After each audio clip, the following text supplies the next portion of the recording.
Welcome to the Everyday Millionaire Show with Ryan Greenberg and Nick Kalfis.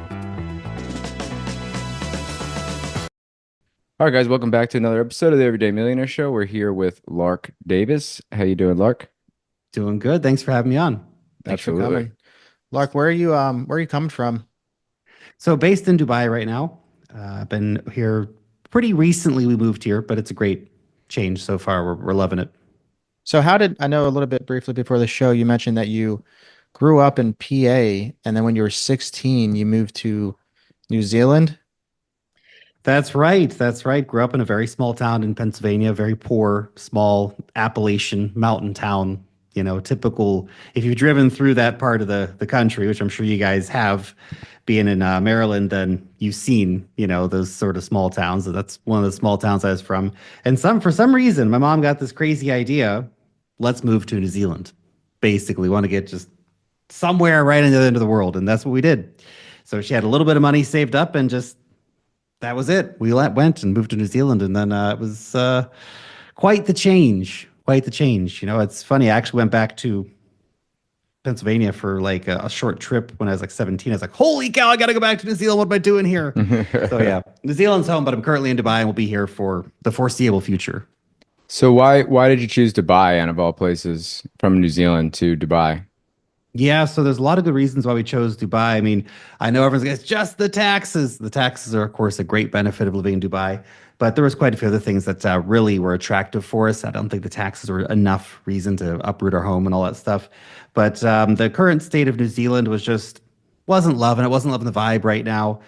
We don't have any family in New Zealand at the moment, so my wife's mother is in Russia. My parents are in the States, so we're just here in New Zealand, and anytime I want to go see family, we have little kids. It's 30 hours on the plane, 3 planes, 2 airports, just brutal. And you're doing that two times a year to go visit 2 different grandparents. So it's 4 of those brutal killer flights. So I just thought, gosh darn it, what are we doing here? Let's switch it up for a while. Let's go somewhere. Go to Dubai. The vibes there are crazy. It's so entrepreneurial and all these kind of just cool people coming here all the time. So it's been a really good move for us. So what does that look like when you go to get citizenship in a different country like that? Does it take several months? Does it take a year? Or what does that look like?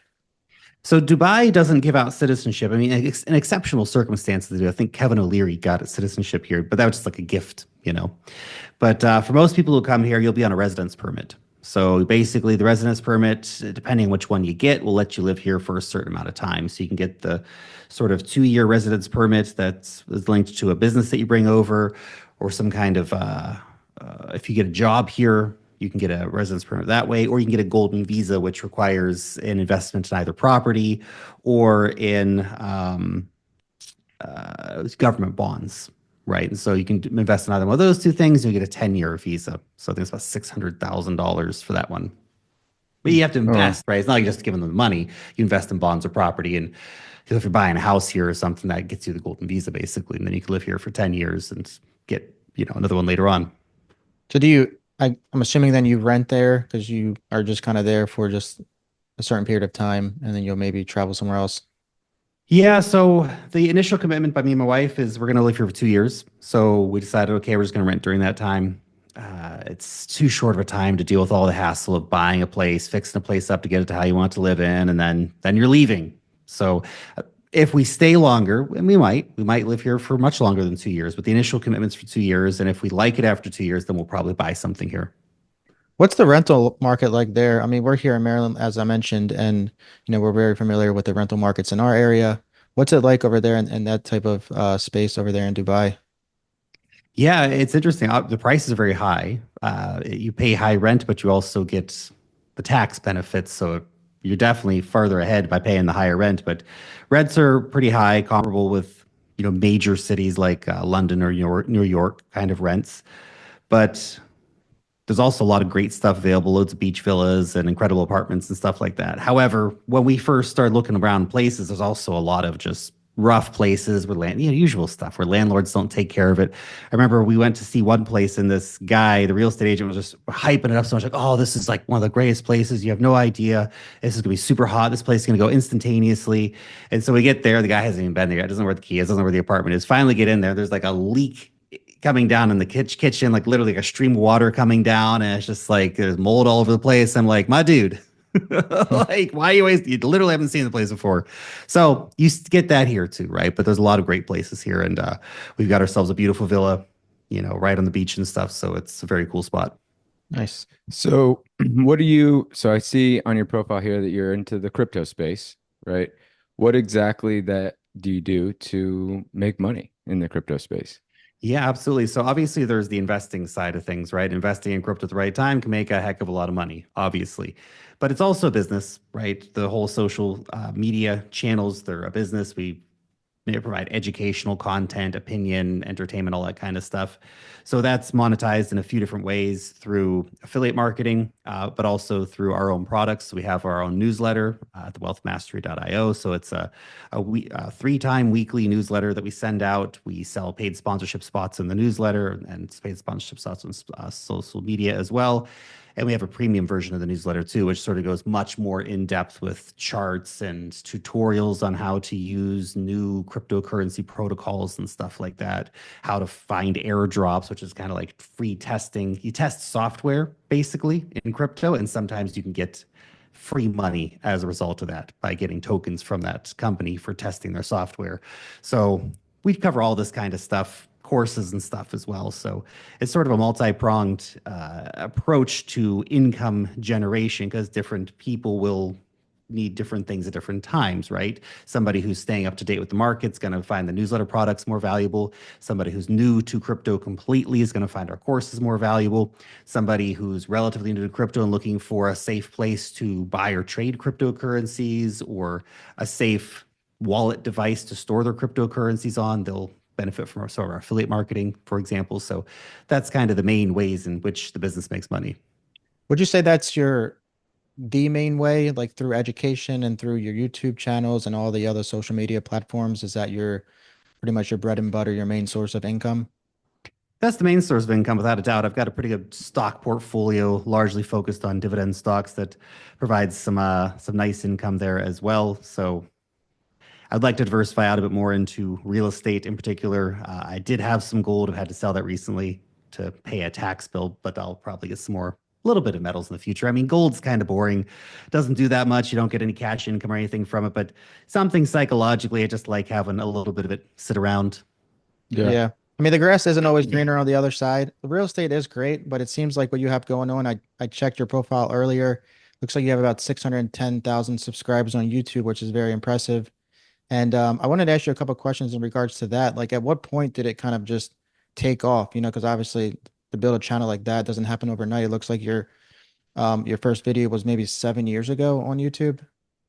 Yeah, the first video I think was posted in July 2017. And look, it's a grind. It's been a grind, and it's a very tough business to build in because crypto is very limited attention focus from the broader public. There's always new people coming in, no matter what's going on in the market, right? But the reality is that you spend about 3 years with everybody thinking that crypto's dead, crypto's a giant scam, nobody wants to hear anything about it, nobody wants to invest in it, which is ironically the absolute best time to be taking notice and investing in crypto, but people don't want to do it then. They only want to do it when it's consensus that crypto's hot again.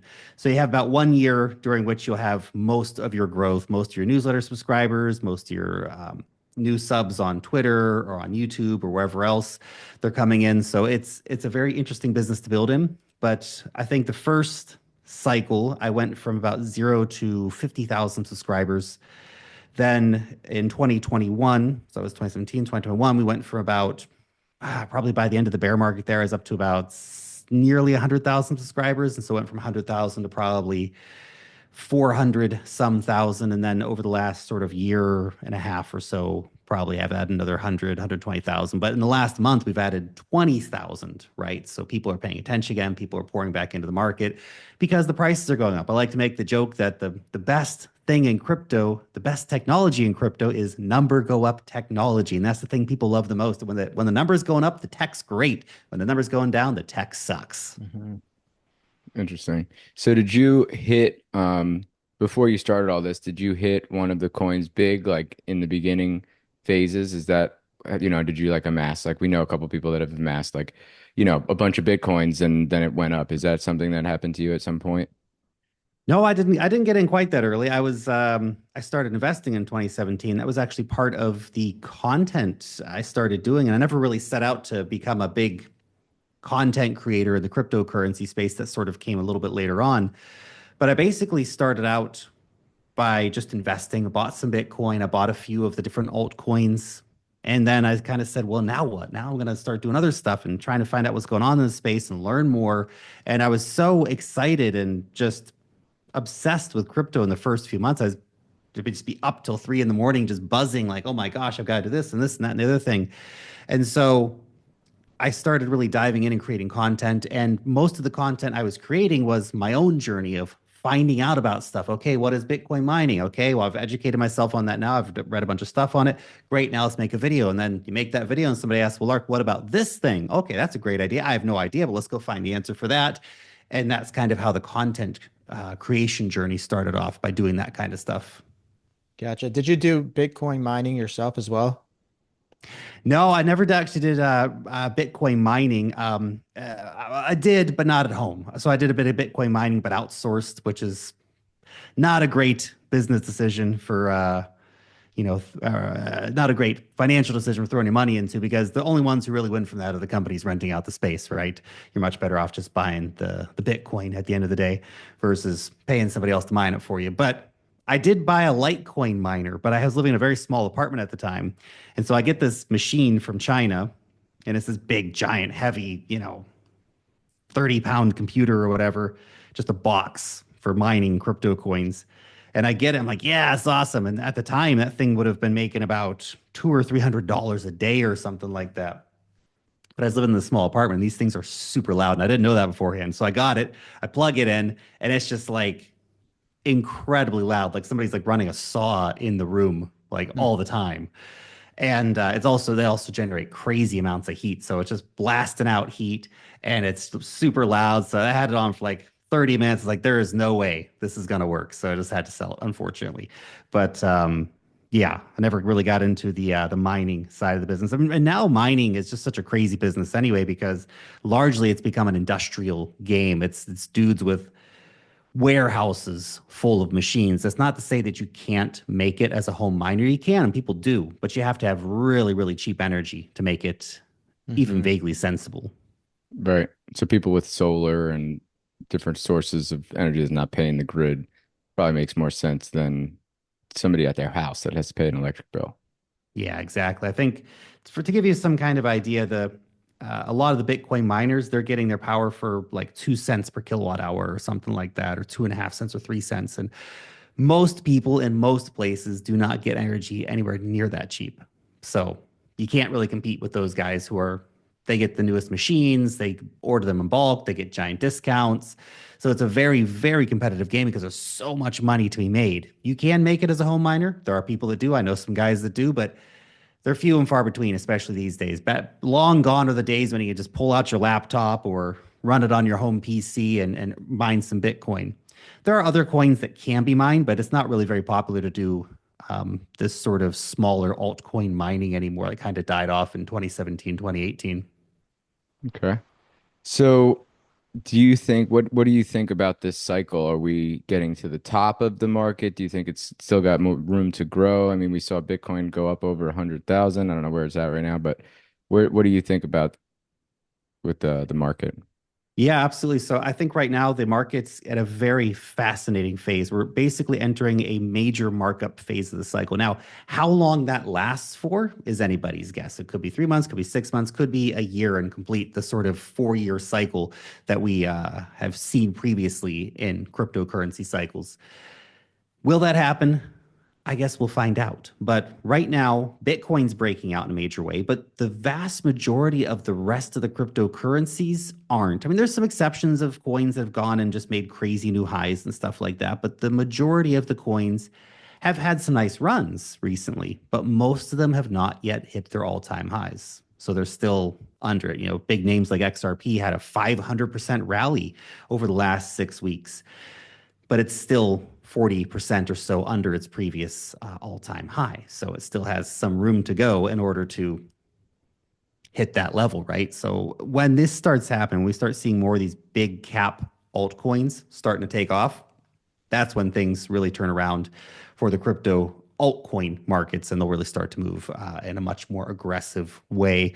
My guess is that this cycle, like previous cycles, you'll see a lot of the coins making what I like to call the Burj Khalifa pattern, where they just go straight up basically for a few months. There's this sort of final massive rally where gargantuan amounts of retail investors come in and buy high and then inevitably sell low. It's a pretty brutal game, but unfortunately, most people only want to pay attention to most assets when they're worth a lot of money. They don't like buying things when they're cheap and they're non-consensus.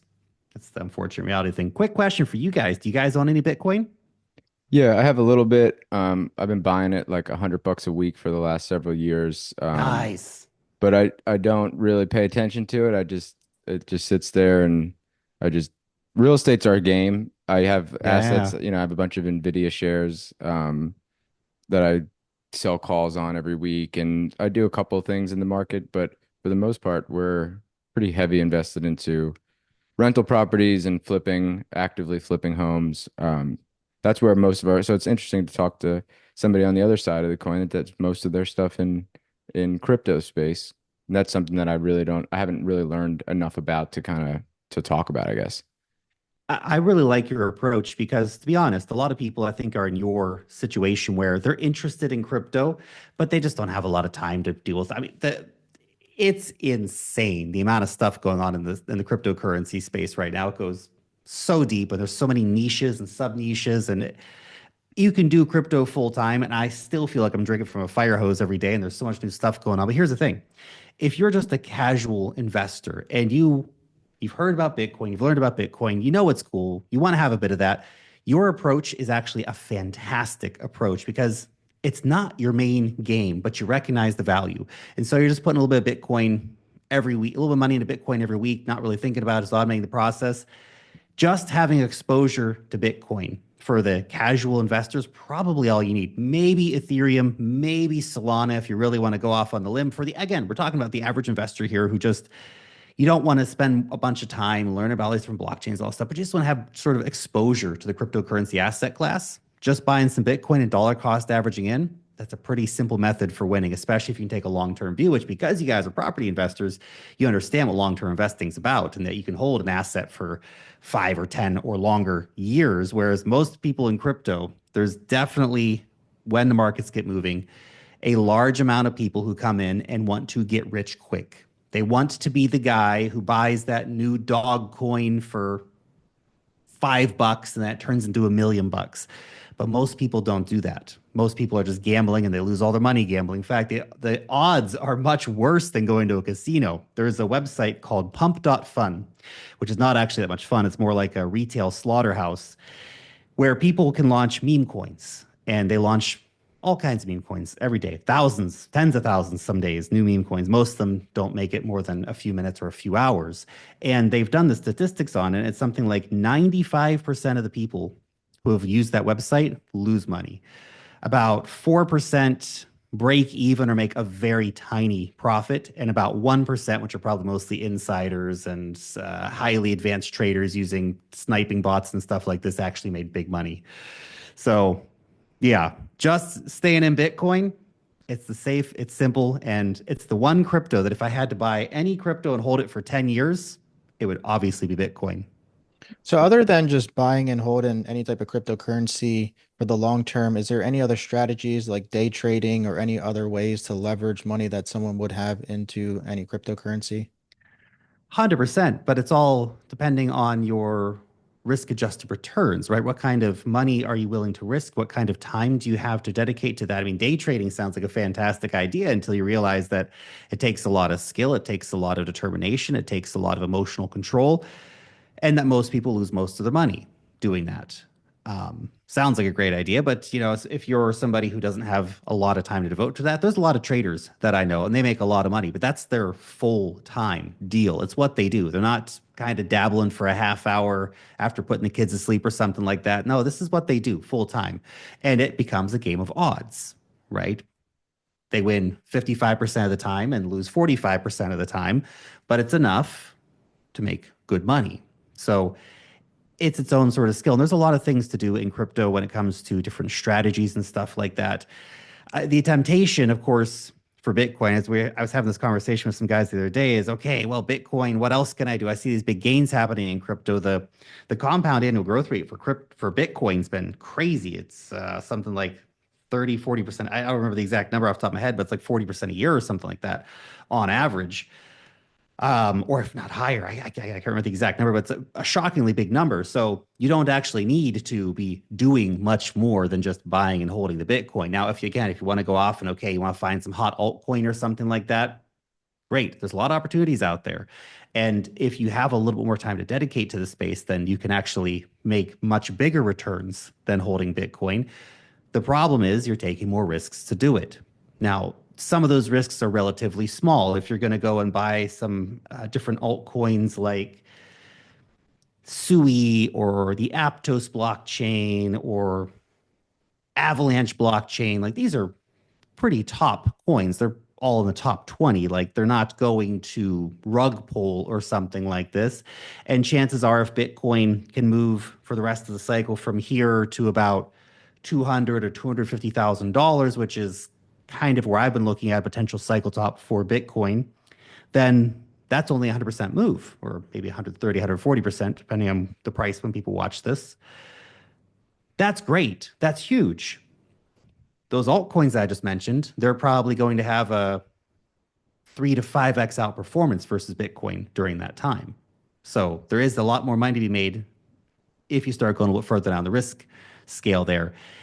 And some of that is you're taking more risk, but you're not really taking that much more risk. And that's the interesting thing to consider when you're looking at some of these altcoin things, is that some of the bigger ones, it is more risk, 100%. These networks are far from certain. A lot of this stuff is, here's the crazy thing. A lot of these things are basically being tested in the wild. And we Yeah. do see things break and So people there's lose things money. there's things that I've been hearing in the news like it's getting like certain things are getting regulated like XRP. They're saying that that could become some country's currency essentially. Is that stuff, is that true or is it, like the, the XRP is the one that I hear the most about recently. I feel like that could be like the next one to take off. What's your opinion on that one? XRP's had a huge rally recently. Look, there's been some really crazy stuff going on. If you haven't been watching the space very closely recently, the new Trump administration, they're going hardcore into crypto. I mean, Trump himself has launched a decentralized finance protocol. They've been buying cryptocurrency altcoins over the last week or so, things like Chainlink and the Aave protocol. Trump's teams are buying that stuff. Trump owns Ethereum. He's brought in a crypto and AI czar, David Sachs. He's coming on. The new SEC head is a very pro crypto person. So we're going to see a lot more pro crypto regulation. So right now we have Bitcoin and Ethereum ETFs, but we also have ETF applications for XRP, Solana, and Litecoin right now, which when the new guy gets in, that will probably be all approved.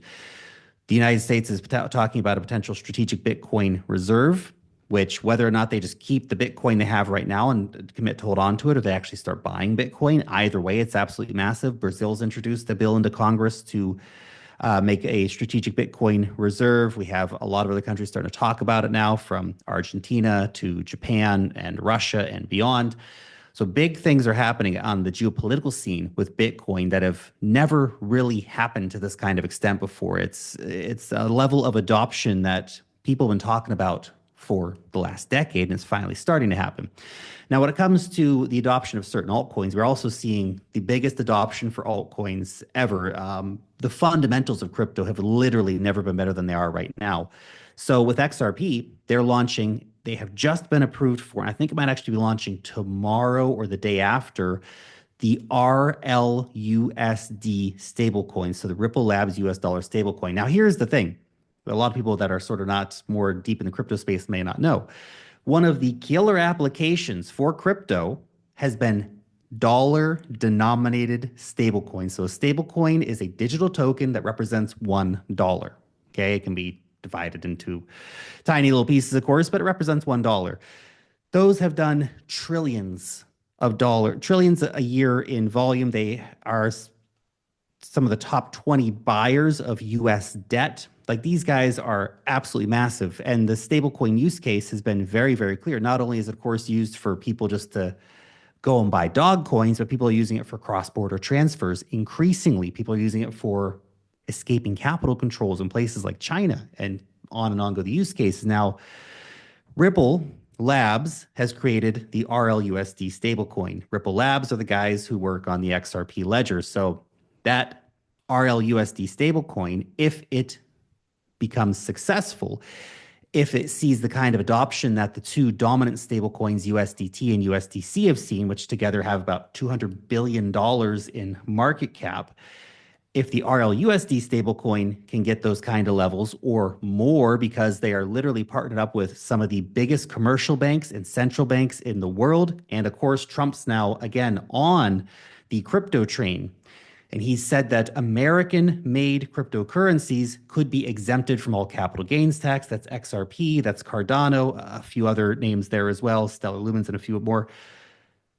That positions the XRP token to do incredibly well, because if the RLUSD stablecoin becomes successful, every time they're minting new RLUSD stablecoins and transferring them, it's going to require a little bit of XRP to be used and to be burned, because they have a burning mechanism. So think of it as a perpetual stock buyback mechanism that will increase the more adoption that their stablecoin gets. It's not certain that their stablecoin is going to see massive globe dominating sort of potential, but it's there and it could. And if it does, then all the things that the XRP investors have been saying for years could come true, and XRP could go to the moon, essentially. Interesting. Good stuff. Yeah, that's really interesting. So, and when you say, we're talking before about the safer ones, like you're just saying Bitcoin is kind of the creme de la creme of all the cryptos that you can own, right? So like the people that are buying slowly but surely in Bitcoin, that's the safest route that you would suggest somebody go into investing into crypto. Absolutely. If you're very time poor and you don't have time to learn about all this stuff, but you want to have a little bit of exposure, Bitcoin's the one. Bitcoin's just digital gold. That's probably the simplest way to understand it. It's digital gold, and it's in many ways vastly superior to gold. It's got a set supply and all this stuff. But there's a lot of other great cryptocurrencies out there, especially again, even in the top 20. You're going to take limited amount of risk with some good potential upside. And pretty soon, you're going to have the ability to buy most of this stuff via ETF products. Now, not your tiny micro cap dog coins, obviously, but you'll probably see in the next year maybe 10 altcoin ETFs. So we already have one, which is for Ethereum.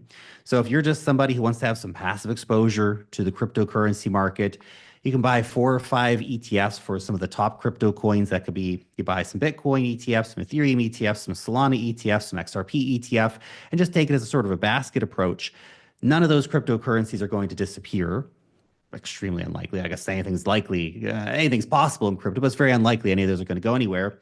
And if you're just sort of dollar cost averaging to those for the next 5 to 10 years, I mean, crypto's only going to keep going up. Oh, there's going to be horrific bear markets and it'll all go down terribly again. But if you take that long-term sort of view on stuff, then you've got really easy exposure coming via these ETF products. For someone just starting out and investing in crypto, what platform would you suggest that they buy their crypto on? Yeah, so if you're, depending on what country, of course, you're in, for people in the USA, crypto.com, I think, is a really good place to go. They've got a great mobile app and cool debit card and stuff like that. A lot of great options. Obviously, that's buying native crypto directly. So through the app, you're buying actual Bitcoin and actual Ethereum. You can just use your broker.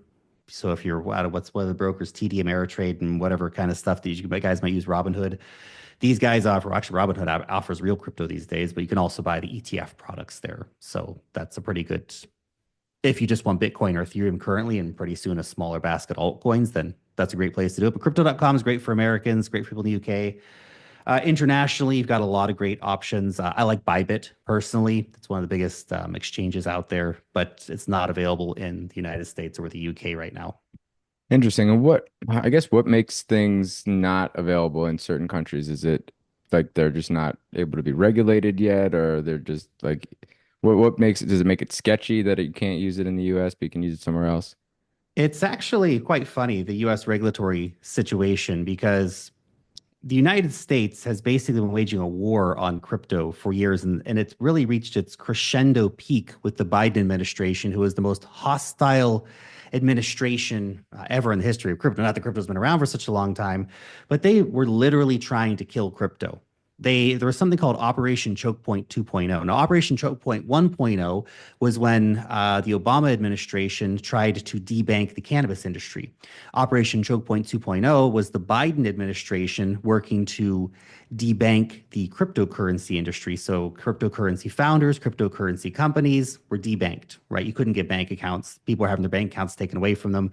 They were trying to make it very, very difficult for people to be able to buy and sell cryptocurrencies in the United States. Plus, the SEC waged a war on cryptocurrency companies, literally suing everybody, all the goody two shoes companies. They went out and sued Kraken. They went out and sued Coinbase, crypto.com. Everybody's getting sued for listing illegal securities when none of the cryptocurrencies are really securities. There are a few that could be qualified as securities, but they're not really listed on any of the US based exchanges. So, at the same time, they turned a blind eye to massive fraud at companies like Celsius. In fact, they took lots of campaign money from, Celsius, massive fraud at Celsius, massive fraud at FTX as well. And they took massive campaign contributions from the FTX guys. So there was a lot of dirty business going on in the USA. And Americans, because of the draconian overreach from the SEC in the USA, a lot of crypto companies have simply steered away from doing anything with Americans because basically the idea is that the SEC says, well, if you've served an American customer, then we have jurisdiction and we're going to come after you anywhere in the world.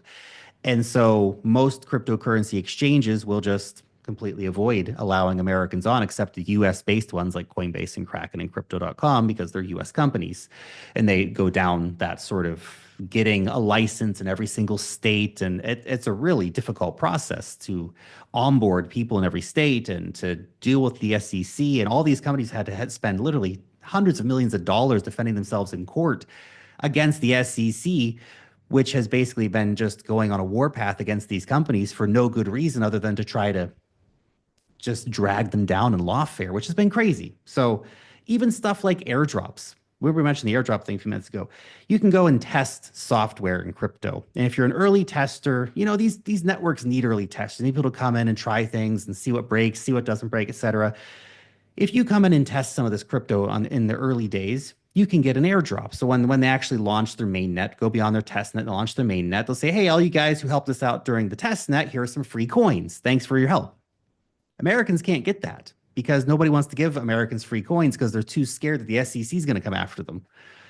So that's been the biggest problem of why things are available in some places and not others, is that regulators have been trying to basically kill crypto, particularly in the United States. The UK and a few other jurisdictions have been pretty rough too. China's been really bad on crypto, but some jurisdictions have gone the complete opposite direction, like Singapore, the UAE, France, going very much into saying, yes, we want crypto companies to come and base their operations here. We want to pass regulations that say you can help up a bank account, you can launch your tokens here, and we're going to give you the framework to do that. So would you say like you have an American passport, I assume? No, No, you don't. Okay. So you were born in the United States, but you gave up your US passport. that's So right. if I moved with a US passport to Dubai, for example, would I be able to use those exchanges and skirt those things? Just not skirt, but be able to participate even though my passport says I'm a United States citizen?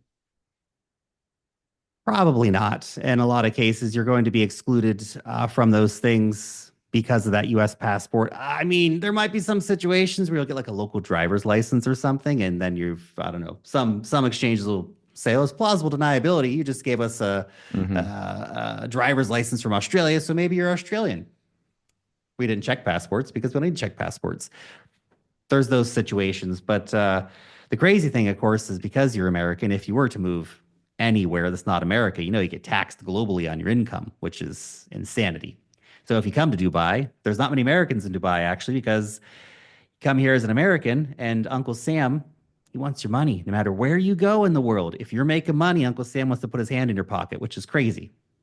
And that'll come back to the US, the tax money that you're referring to. That's right. That That's is right. pretty So crazy. there's a lot of dual tax agreements. So let's say you live in France, where the taxes are higher than the USA, then it cancels it out. You've already paid your higher taxes, so America doesn't want anything. But if you live in somewhere with lower taxes, America's going to want whatever the difference is. And there are some, of course, no income tax countries, and there are some countries that have minimal taxes compared to the United States. Like Singapore has lower taxes than the United States, Hong Kong has lower taxes than the United States. So if you're living there, you have to pay whatever the difference is back to America. Wow. So was that your strategy behind giving up your US passport, or was that done at a younger age when you moved to New Zealand? So it was definitely the tax situation was definitely a part of it. There's a variety of different reasons why to give up a U.S. passport. The tax thing is pretty annoying. American citizens. It's interesting when you try to get a bank account abroad as a U.S. citizen because it's this whole like it's like these warning bells go off for any bank, even like New Zealand or something like that. And suddenly you've got to go through all this extra paperwork and do all this extra stuff. And it just didn't seem as a New Zealand citizen, it just didn't really seem like a great thing to be holding on to anymore. I didn't really need it. Wasn't really useful. Wasn't adding much to my life at the stage that I gave up the passport and the citizenship. So yeah, no regrets about doing that by any means. New Zealand passport's a fantastic passport, and it's ironic. You think of the U.S. Oh, so much freedom as an American passport holder. Like, no, where's your freedom? They chase you everywhere in the world for your tax money. Is that freedom? It doesn't sound like freedom to me. Yeah, no, it doesn't for sure. So as soon as you gave up your US passport, was it just the transition from getting the Zealand passport is when you gave that up? Because I guess you can't actively have two at the same time. Oh, you can have lots of passports. Yeah, You you can can have have. Oh, you can have half. You can multiple. have half. You can have half a dozen passports if you want. My wife's got three. I've got two. So, it's we bought Grenada passports, which was an interesting experience. My brother went to So school there, which is funny. in Grenada, nice. I've never Yeah. actually been to never actually been to Grenada. We should go someday just to say, hey, we got the passports, we came. But we start to realize how just silly the whole damn system is. You can literally go out and buy passports if you have enough money. It's a crazy world to live in. And when you start to see how just broken the system is in so many ways, you just stop taking it all so seriously. So what's the process of getting rid of it then? When you got rid of the US passport, what was that? Did you have Sure, to? sure. So there's a renunciation process. You have to go and book into the embassy, and then you have to go in and actually show up, renounce, sign a paper, make a declaration saying that you're renouncing your citizenship. They then take that and they have to check it and confirm it and actually accept your renunciation request. And then from there on out, that's basically it. You're not a citizen anymore. You don't have a passport or any of that kind of stuff. So it's relatively pain free. They do charge you to leave. By the way, there's a fee you have to pay to renounce your citizenship, and there is a potential exit tax if you have over a certain amount of unrealized capital gains. They will take about 28% of that as the exit tax fee as Wow. well. Hmm. So they pull at every stop to try and get that money out of your pocket. Yeah, I bet. Wow. Look, I don't have any more questions for you. I know we have to get on another episode in a couple minutes. You got anything to plug on, for you, where people can find you and what kind of stuff that you're doing on YouTube, all that kind of stuff? Hey, I just want to say it's been a really cool conversation. We went to all kinds of interesting places with this Yeah. conversation, so I really enjoyed talking to you guys. If anybody wants to follow along, come find me over on X, probably where I do a lot of the stuff, or on YouTube. Just Lark Davis. Make sure it's the verified account, or come check out our newsletter at thewealthmastery.io. It's free. You just get all kinds of crypto info straight to your inbox. I have one more question before you go quickly. I know you mentioned earlier that you would like to get started investing in real estate. Is there any areas that you had in mind that you wanted to potentially invest in real estate in? In terms of like geographically or just the Yeah, kind of real estate. So I was both. I thinking, guess both. yeah. So I'm probably going to invest largely back in New Zealand, actually, just because that's my home country, right? And I may not go back there for quite a while, but I like the idea of just having a bunch of property back in New Zealand and probably just residential stuff, looking at like new builds, things that probably won't need too much maintenance for the first 10 years or so. That's kind of the general thought process right now, I anyway. have it's funny you say that because we've had somebody from New Zealand on the podcast who just recently flew here to buy real estate with me here from New Zealand. and she does a lot of real estate investing over there. She does a lot of like A-class boutique hotels, Airbnb style property stuff over there. So I'll have to link you guys in an email because she's from New Zealand. That she actively does that. She's starting to buy a couple here. She's trying to buy a couple here. But yeah, I'll definitely have to make that connection. U.S. Real estate laws are very favorable. New Zealand's got a lot of favorable laws too. There's no capital gains tax on the sale of property after a 5-year period and stuff like that. And interest paid on mortgages is now tax deductible again. The previous government took it away. This government brought it back. So there's some certain things, but I think the depreciation in the United States, they took away depreciation in New Zealand for residential real estate, and I think they've taken it away for commercial real estate as well. So that makes a big difference, I think, to the bottom numbers that you get. So I can see Yeah. why Kiwi investors would be coming and looking at U.S. markets for some property investments. Yeah. Yep. Yeah, absolutely. All right, Lark. Well, we'll be in touch. I'll definitely link you guys up in an email. We'll talk when this video gets released. Awesome. Thank you so much. Yep. Yes, Thank you. thanks for coming, Lark.